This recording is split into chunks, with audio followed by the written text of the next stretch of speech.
Good morning, YouTube, and you find me today on a actually cold and miserable November day in I would say sunny Kent, but it's not sunny. So welcome to episode 22, I think this is going to be, of RSing about or arsing about on my beautiful thing of beauty. Oh, just look at it, Honda CB250RS. Now this episode is mainly for a friend at work, Gibbo, I'm sure you're watching this with your boy. Hope you got a cup of tea and some biscuits, because get ready, it's going to be epic. You might have already seen the trailer. Anyway, he mentioned that he quite enjoys my little videos and my little waffles, but the last one he was disappointed. He sat down to watch it and it was about fitting heated kit. It wasn't about me just generally waffling loads of shite. So I said I would try and do something spectacular for the next one. So hopefully the next clip you see, all of you see, will be something a little bit more spectacular than fitted heated kit. It does involve some heat, but it's not heated kit. So settle down, pause now if you want and get that brew on, and I will see you in a few minutes. Enjoy.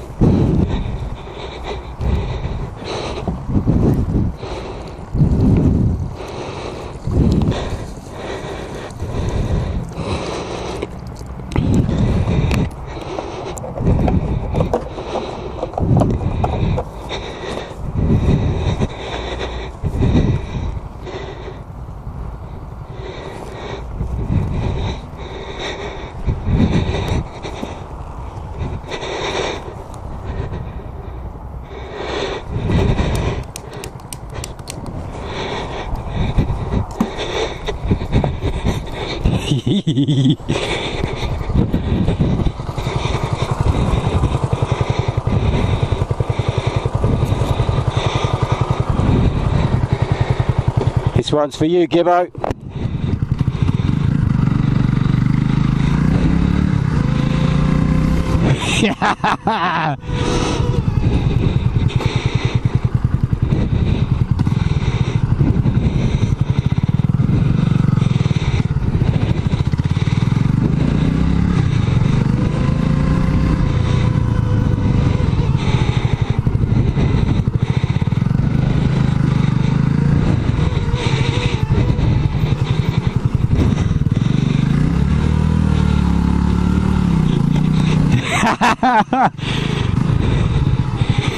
Oh, fucking brilliant.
Well, YouTubes, I hope that was enjoyable.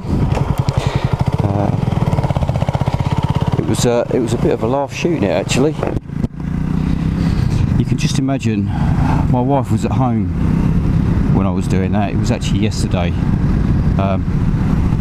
Yeah, my wife was at home and she watched me wheel the trusty rusty RS out onto the driveway with a can of fuel strapped to the pillion seat. And she already had that look on her face of, what the fuck are you doing? But my wife knows me well enough now that she knows it's probably going to be something stupid, so she might as well just save her breath. So she says the usual, be careful, and off I went. Now I did have some grand plans, as I said to Gibber at work the other day, and I did have plans to well, I was going to make a ramp and make a frame, cover it in cloth and set that on fire, because I thought, if anyone remembers the old, well, white helmets, well, I was probably going to be the purple helmet, but the white helmets display team were a motorcycle display team, an army display team, funny enough. And cheers. I have to go in the ditch, sweetheart, it's alright, there's plenty of room. Anyway, yeah, they were a motorcycle display team in England in the 70s, 80s, and I guess they might have even made the 90s. And they used to jump through hoops of fire. Well, I thought that'd be quite cool, jumping through a hoop of fire. But then it struck me that I haven't really got any way of transporting the hoop of fire. I could try and strap it to the car. You're welcome. But unfortunately, my car isn't really. It's only got 2 seats and sort of 2 small seats in the back. It's not really built for carrying stuff. And funny enough, I've got a roof rack for it, which does look a bit odd. And I thought I could strap it all to the roof of the car, take it out to the little lane that I used, but then I'd probably have to throw it in a ditch with a can of fuel or hide it somewhere, and then obviously ride back, get the bike, come back again with some tools, build it all up, set fire to it, leap through the fire, but then I'd need a way of putting it out again, really, because obviously you can't leave a burning hoop in the middle of the road. Although it's a dead end, someone might use it. So I sort of thought, oh, I could do that, but it's not really practical.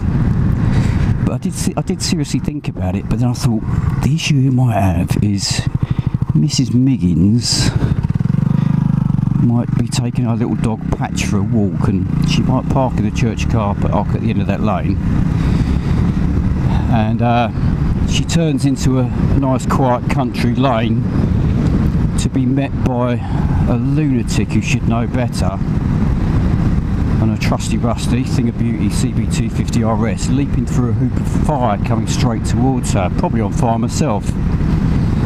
And I thought, as funny as that would be, it probably wouldn't go down well. So I ruled that one out. So the next best thing was tipping, it was probably about 1.5 litres of fuel on the floor and setting fire to it. I did try it on my driveway with a little bit, and it did look quite good, but that was only a little bit. I'm probably talking about 50 cc's, a little bit. And I will admit at this point that when I actually set fire to the 1.5 litres and it went up with a big woof, followed by lots of black flames, for half a second I thought, oh fuck, that's big. Yeah, but it was only for half a second, and then the 14-year-old in me took over, as it always does, and I'm like, that looks fucking excellent. So off I went. The other issue with jumping through a hoop of fire is that I'm not really on a bike designed for jumping through hoops of fire. As anyone that's ridden a 250RS will know. Oh, it's raining, by the way, so if there's any crap on the screen of the camera, you know what it is. I'm not going to try and wipe it, all smudge. But obviously the forks, if you can see those, the O-lins, hashtag not really O-lins, aren't designed for leaping through hoops of fire. In fact, they're not really designed for an awful lot. They're certainly not designed for off-road. They're designed for commuting, not very far, in the mid-80s. So yeah, I thought that might not be a bad idea. Plus, one of my fork seals, in fact, this one on this side, if you can see that, the fork seal's leaking a little bit. I say leaking, it was leaking quite badly. So I got my Sealmate out, which is if any of you Google it, I think it might be called Sealmate, Seal Buddy, if you Google it. It's a little thin strip of plastic, and there's a bit of a flood there, out the drain. Yeah, it's a little thin strip of plastic, and what you do is it's got like a hook end on it, and you slide it down behind the seal. You take the dust cover off, slide it down behind the seal, and give it a couple of spins around the fork leg. And the theory is it cleans out any crap that's causing the seal to leak. And it's designed for use on motocross bikes, and it's actually worked. It's almost completely cured the leak. Now I've still got the trusty bits of cloth jammed underneath the dust cover, as anybody who ever rode a bike back in the day, and I don't really go to the mud, mate, yeah, you can squeeze over. Anyone rode a bike back in the day when you were skint, fork seals, they were always bloody leaking, weren't they? And let's face it, how many of us pulled up to the MOT station, well, I say up to the MOT station, how many of us pulled up 100 yards short of the MOT station, lifted the dust cover up, and look at that, thank you very much, in your funny Mustang. It's not really a Mustang, is it? Jesus, what a waste of a badge. I'm not a big American car fan, but that's just hideous. Yeah, anyway, how many of us have lifted the dust cover up on your forks, jammed in some of bit of your mum's old J-cloth, packed it in and put it back down again, hoping that it would get you through the MOT test without it leaking, or the MOT tester spotting it? I know I have.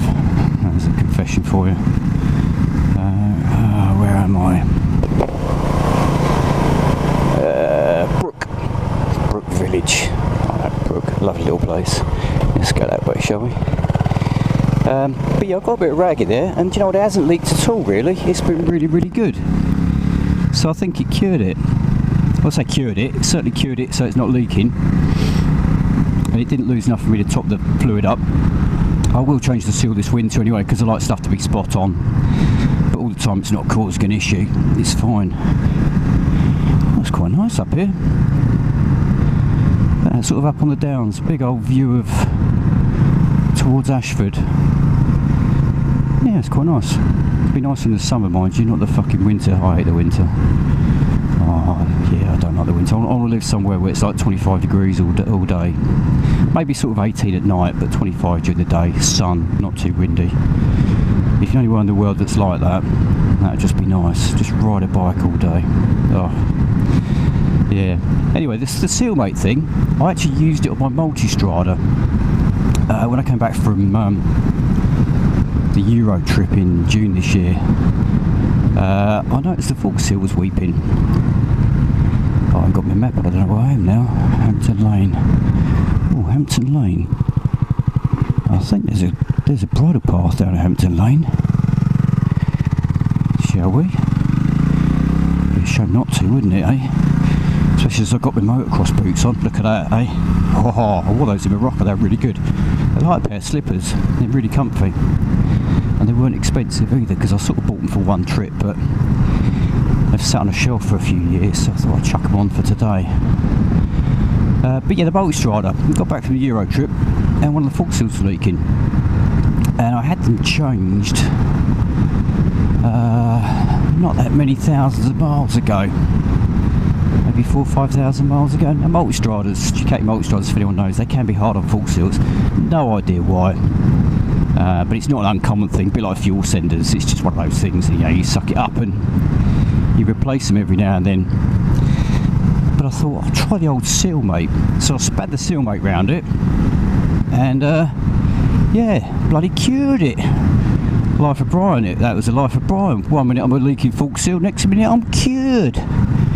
But yeah, I was really chuffed about that. and I went out about a month ago maybe with some mates. It was the bit dull, I know, it's 20th anniversary of the Multistrada, but it was a good excuse to get a load of mates on multis together.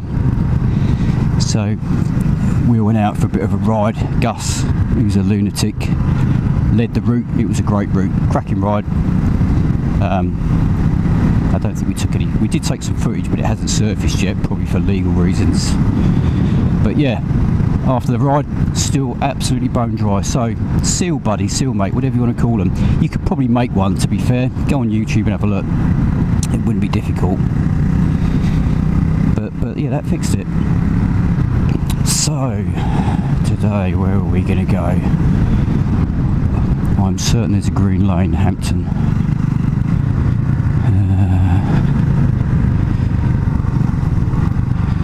No, that's not it.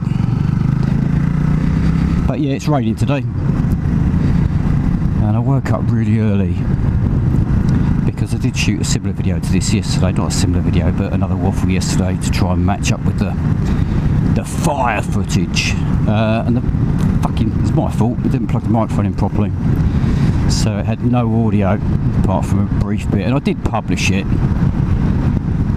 And I looked at it last night about 1 o'clock in the morning, and I was just so pissed off I deleted it. I think probably about a dozen people have watched it, something like that. Oh, is that it? Yeah, that's it there. Let's spin around up here. So I thought, do you know what? Let's do it properly. Let's re-record it, get some audio, and make sure it's worth watching. So I thought I'd just do a 3-point turn. Actually, should I just slide the back end round? What do you reckon? Ooh. Yeah, not quite. Nice little black mark on the road. You can probably see from the headlight, if you can see the headlight, it is actually quite dark. Power!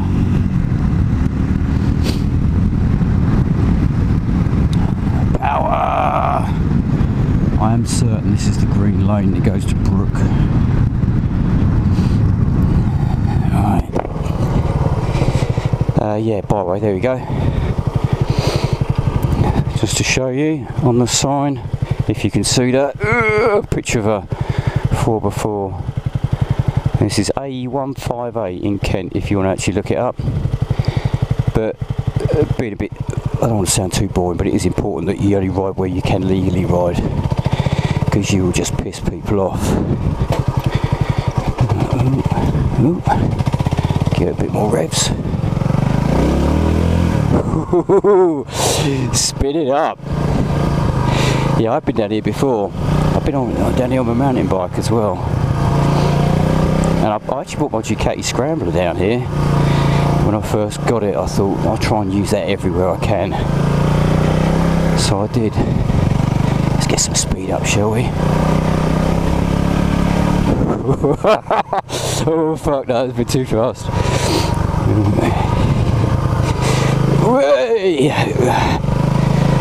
Oh, we're sliding.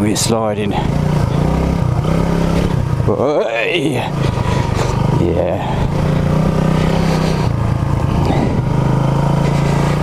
These Chinese tyres aren't really designed for off-road. They're not actually really designed for road, to be fair. They are fucking awful. Let's be a bit more steady on the throttle. I think the leaves are hiding a lot of shit underneath because it's going all over the place. Oh.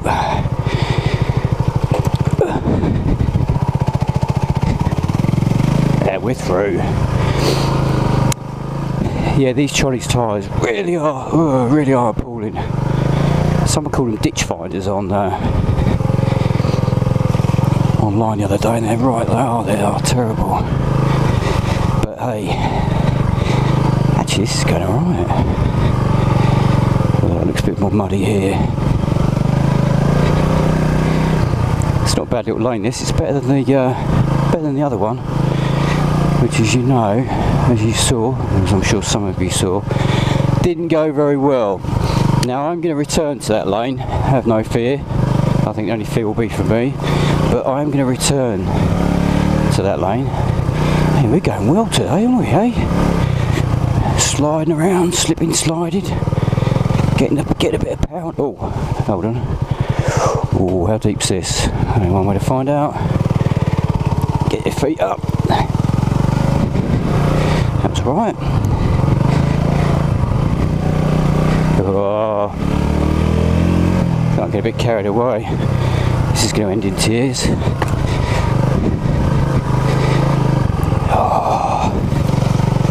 Oh, oh, it's been some horses.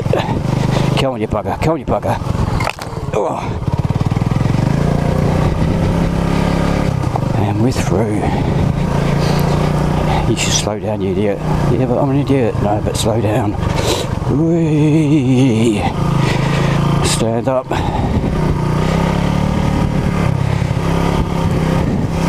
Oh, we get a move on now. Yeah, these tyres are actually, do you know what, to be fair, now I'm in my little off-road rhythm, they're not too bad. The bike is moving around a hell of a lot, but it's not too bumpy.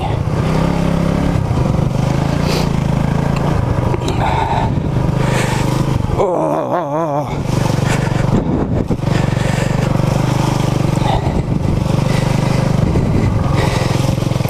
Oh, that's bumpy. Oh, oh, that's getting really muddy now. Hey, but we're going. We're still going.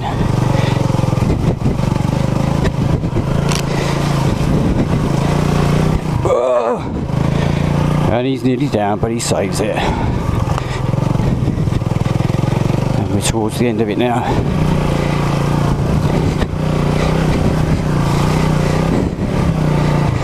Oh, do you know what, if I don't say so myself, that was actually pretty bloody good. I got a bit of a lick on there. It probably won't look it on the screen, but yeah, I got a bit of a move on. Look at that. My trousers almost stayed cleanish, but look at the RS. Yeah, I think we're going to need to give that a clean. Oh, by the way, look. Bought a sticker off of eBay. Why not, eh? Small bikes, big adventures. Yep, I think I'm going to be giving that a clean when I get home. Let's get the worst of the mud off. Make sure we get a bit of heat out of those pipes. Right then. Where should we go now? Are we still going? Yeah, we're still going. Let's go back this way. I'll tell you what I love about this bike. It reminds me, quite appropriately, it reminds me of the 80's. And I guess the old rose tinted specs, it reminds us all of being sort of young and not free, because I'm still free now. But it reminds me of those days where you could just get on your bike without a care in the world and go for a ride, which is what I do on it. You know, if I've got a bit of free time, I'll just jump on it and go riding. And I remember one year, I say 1 year, what was I, 20, 21 years old? I had a GPZ 1100, I think I had it when I was 19. A GPZ 1100 B2, Kawasaki, for those of you that don't know. And it sort of looked a bit like a Eddie Lawson replica, except the paintwork was... Let's go this way. Let's sort of go in a big circle, shall we? The paintwork was yellow, with the stripes, with the sort of white and black stripe rather than green. No idea why. I didn't paint it. I bought it like that. But it had a Harris 4x1 on. Oh, it had an Eddie Lawson step seat. And it had a Metmachek's box section swing arm. Now that will mean something to a few of you, and it will mean absolutely bugger all to the rest. But it was, when you're 19 years old, it was fucking epic, it really was. And I went everywhere on that bike. Well, I didn't have a car. I didn't pass the car test until I was 19. I didn't have a car at that point. I did have a Reliant Robin. That could be another story, couldn't it? My Reliant Robin. Yeah, I might come back to that another time. But this GPZ, yeah, when we were, I don't know, we were 19, 20, 21, we went down to Paul Ricard for the Bold Or. If anyone remembers people remember Bike Magazine. Oh, this is where I came out. Yeah, it was. Let's carry on while I'm still waffling. If anyone remembers Bike Magazine from the 80s, I mean, they were the heyday for me of not only motorcycles but bike journalism, because some of the journos were just absolute loons. And then obviously the fast bikes in the 90s, where they sort of took it to another level, but again, that's another story. But Bike Magazine, you know, you had the journalists there, you know, you had Roland Brown, Matt Oxley, Julian Ryder, who's obviously now Eurosport, does his stuff there, Dave Calderwood, who was the editor. There's a guy with a funny name, I'm sure it wasn't his real name. Brecken Quaddy, was it? Something weird like that. And then Zed Zawada, he was another team bike guy. But obviously, well, unfortunately, the late Howard Lees, who was the man behind Team Bike, really. As we came past, this said the road was closed. Do you know what? Is it really closed? You should ask this. Should I ask this fella? Is it completely closed, mate? Say again? Not yet, not yet. Can I still get through there? Yeah. Nice one. Cheers, fella. Have a good day.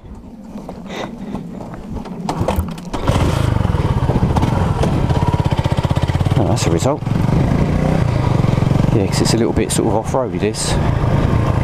Actually, let's go for that puddle and wash a bit of the crap off.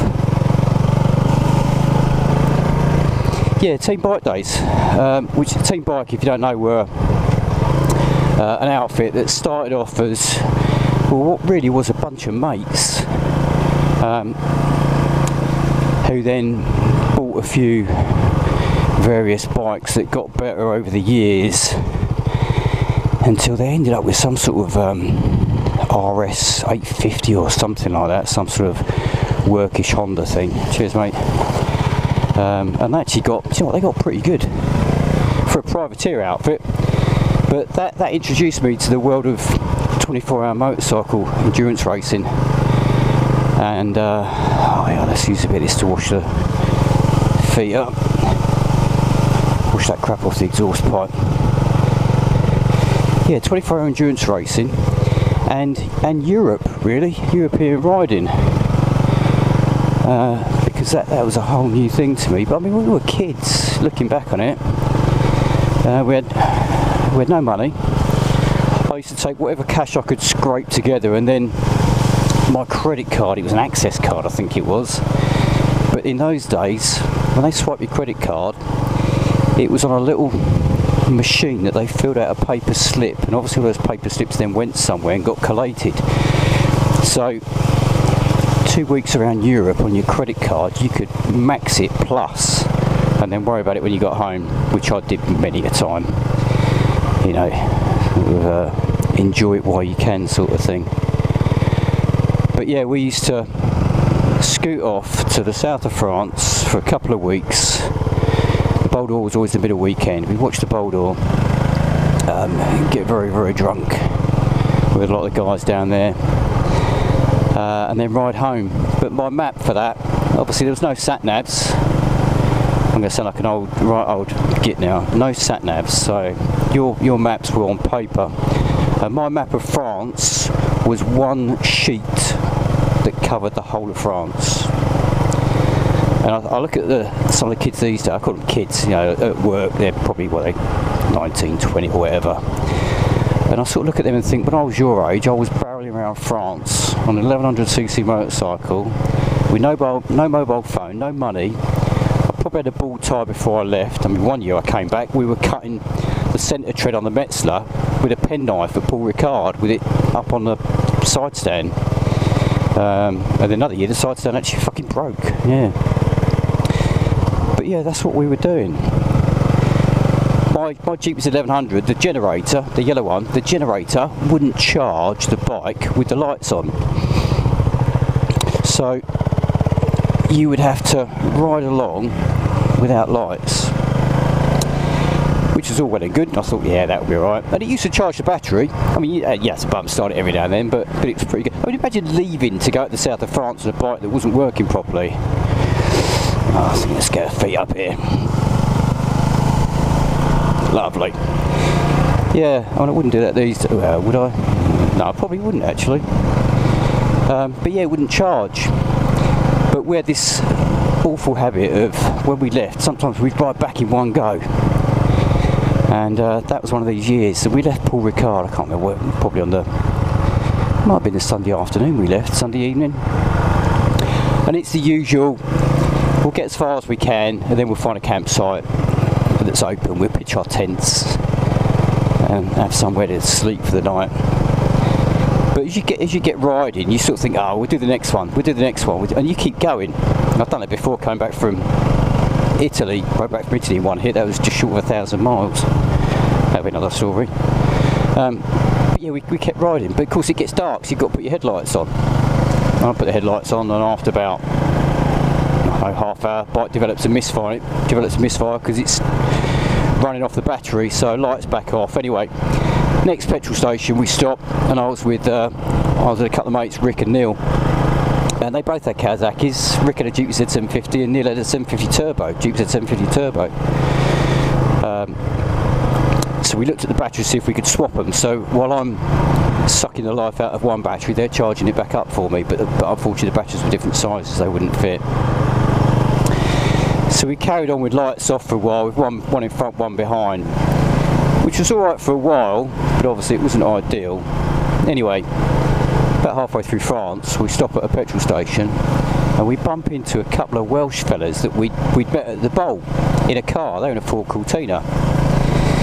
And we got chatting to them and told them, and they said, well, I'll tell you what, you follow me on the bike, they'll be in the car, and then the two bikes can go as outriders behind. So we thought, oh, that's not a bad idea. So it's still open, mate. So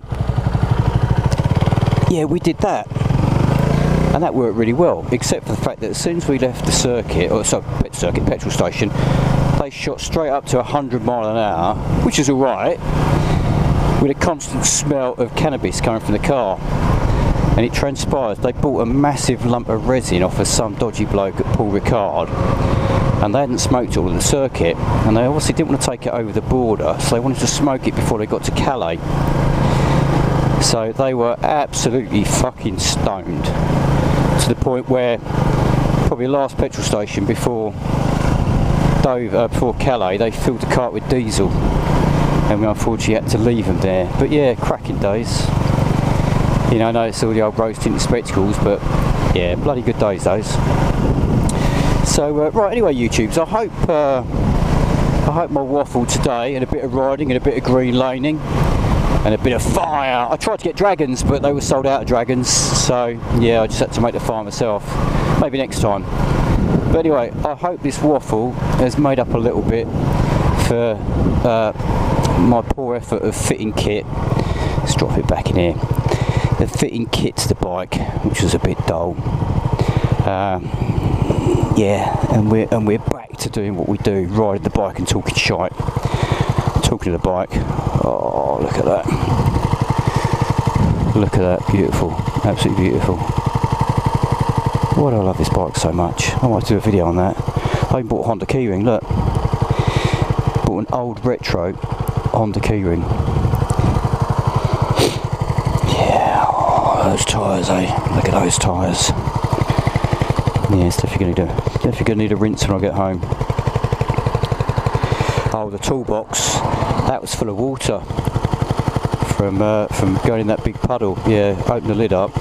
It was full of water. Luckily the tools in a plastic bag. I mean, they were damp, but they weren't too bad. So anyway, YouTubes, I'm still waffling. Thanks if you've got as far as this on the video. And yeah, it's starting to rain a bit heavier now, so I think I'm going to make a move home. Give the bike a rinse off, make a cup of tea, and upload this in my usual way of not even editing a single bit of it, just chuck it straight on as it is. So have a good day, take care, get riding, and enjoy your day. Thanks all. See you later.